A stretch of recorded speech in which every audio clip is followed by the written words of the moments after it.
Welcome everyone to a deep dive into a world far more complex and unsettling than your local supermarket's neatly packaged meat aisle. That's right, we're talking about meat markets. We're uncovering some genuinely shocking and lesser-known facts about what it takes to run a meat market, from the regulations, or lack thereof, to the ethical quagmires you never see advertised on that brightly lit butcher paper. Stay tuned, because things are about to get a little bit gamier than a week-old pork chop left out in the sun. Alright, let's start with the very first line of defense when it comes to ensuring the meat you're buying isn't going to send you running for the porcelain throne inspections. Now, you'd think this would be a pretty standardized, rigorous process, right? Like a crack team of government-sanctioned meat ninjas descending upon these markets to ensure everything's up to snuff. Well, the reality, my friends, is a bit more flexible. The level of scrutiny your local meat market faces can vary wildly depending on its size and whether it's selling meat across state lines. Smaller operations might get the occasional drive-by from an inspector who's already swamped, while larger facilities processing meat for a wider market often face more stringent oversight. But even then, let's not kid ourselves, folks. We're talking about an industry that, at times, has struggled to keep up with its own rapidly growing demand. So, we've navigated the regulatory maze, but let's talk about the actual process of getting that slab of meat onto your plate. Because, friends, butchery is a craft. Different animals, different cuts, they all require specialized knowledge, precise techniques, and a certain tolerance for the less than savory aspects of animal anatomy. And while a good butcher can make it look like an art form, we can't forget the importance of sanitation practices. A meat market is a breeding ground for bacteria if it's not kept meticulously clean.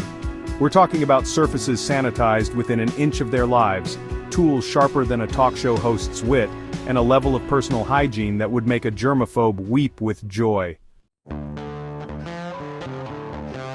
Now let's talk about everyone's favorite subject, temperature control.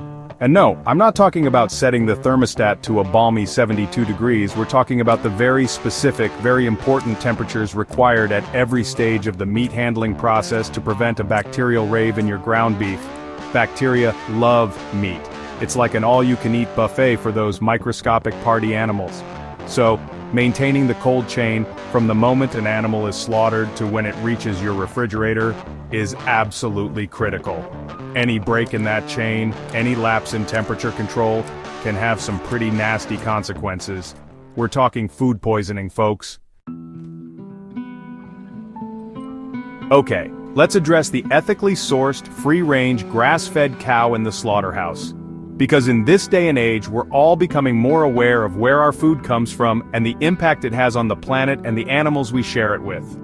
Free-range, grass-fed, humanely raised, these terms get thrown around like confetti at a butcher's convention, but what do they actually mean? Sadly, the answer is often, not a whole lot. The regulations surrounding these labels can be about as clear as a butcher's apron after a particularly messy day. So, while you might be picturing happy cows frolicking in open pastures, the reality can be far more grim. Now let's talk about something nobody wants to think about while they're enjoying a juicy burger waste disposal. Because the meat industry generates a truly staggering amount of waste. We're talking about blood, bones, guts, the whole shebang. Some of it can be rendered into byproducts, sure, but a lot of it ends up in landfills, where it decomposes and releases methane, a greenhouse gas far more potent than carbon dioxide. And then there's the wastewater from processing plants, often laden with blood, fat, and other delightful ingredients that can contaminate water sources if not treated properly. It's a dirty job, literally, and one that often gets overlooked in the grand scheme of meat production. Alright folks, brace yourselves because we're about to venture into territory that's not for the squeamish. We're talking about slaughterhouses. The process of turning a living, breathing animal into a piece of meat is inherently brutal. And while there are regulations in place intended to minimize suffering, the sheer scale of industrial slaughter can make it difficult to enforce those regulations consistently. We're talking about high-pressure environments, fast line speeds, and workers who can become desensitized to the violence they're inflicting day in and day out. Let's talk about the human beings at the heart of this industry, the workers who are often hidden behind the scenes, literally and figuratively. Because working in a slaughterhouse or even a meat market, it's not just physically demanding, it takes a serious emotional toll. Imagine day after day witnessing the slaughter of animals, handling their carcasses, dealing with the sights, the smells, the sheer repetition of it all. It's a recipe for compassion fatigue, for PTSD, for a whole host of mental health issues that often go unaddressed. And let's not forget the physical dangers these workers face. Cuts, lacerations, repetitive strain injuries, all part of the job description. These are the hidden costs of our insatiable appetite for meat. Now let's talk about something that should make everyone's skin crawl: cross-contamination. Because in the world of meat, where bacteria are always lurking, proper handling is paramount. We're talking about separate cutting boards for raw and cooked meat, knives sanitized to within an inch of their lives, and hands scrubbed like you're about to perform open-heart surgery on a salmonella outbreak.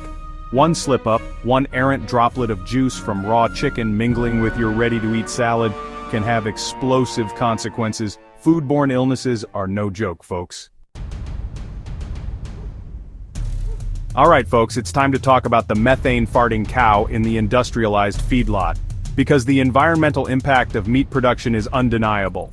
We're talking about deforestation to make way for grazing land and feed crops, massive amounts of water used to raise livestock, and greenhouse gas emissions that would make a Hummer blush. And let's not forget the mountains of manure produced by all those cows, pigs, and chickens, releasing methane and polluting waterways. Our appetite for meat is literally devouring the planet. And finally, let's talk about the unholy trinity of convenience, affordability, and questionable health-processed meats. We're talking about bacon, sausage, hot dogs, those salty, savory sirens of the meat aisle that call to us like a siren song. But behind that alluring facade lies a murky world of additives, preservatives, and processing techniques that would make a chemist raise an eyebrow. So the next time you're reaching for that pack of bacon, remember it might be delicious, but it comes with a hefty price tag, both for your health and for the planet. So, there you have it, folks.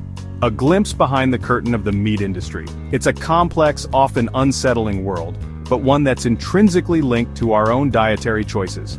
Thanks for watching. If you found this video informative, don't forget to like, comment, and subscribe.